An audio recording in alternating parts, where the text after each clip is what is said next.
Doesn't mean the trade fails. It just means that it's better for them to stay open, because then if it stays open, I'm really on side. That means I'm right about where I'm at in terms of my entries and where it's likely to go. Gaps that don't fill in. This is for your notes. I'm not sure if you wrote anything down I've said today, because I've been pretty animated. The emphasis on gaps, not closing in.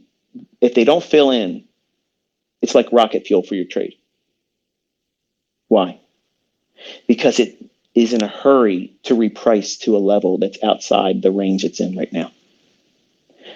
Gaps that don't fill are signatures that tell me we're going outside the present range for external range liquidity. I'll talk more about that. Even my mentorship students in private group just learned something there too.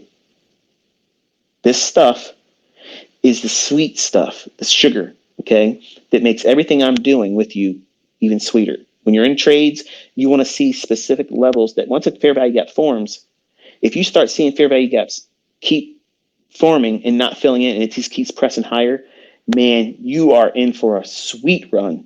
It's going to run and probably go way beyond you thought it was going to go. So every time I get into a trade, I'm looking for that signature.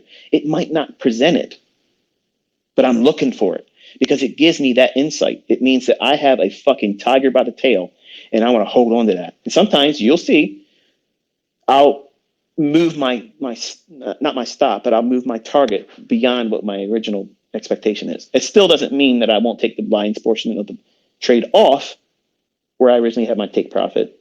It just means that, oh shit, I might have a bigger run here.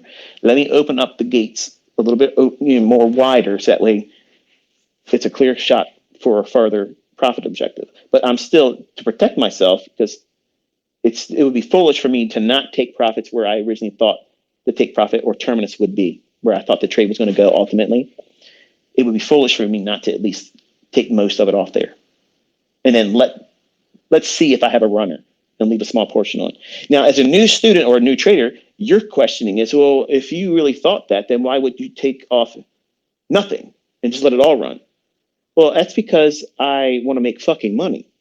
And I'm a human being, and I'm prone to be human sometimes. And I could do it wrong. And that's infancy on your part to think that way. And maturity on my part, because I've lost lots of money and I've made money. And you can't understand these things unless you've been there. So it's easy, before you even started trading, to say, well, if you're teaching this doesn't make any sense. It's counterintuitive. If you think it's going to go higher, why bother taking the partials off? That makes no sense. You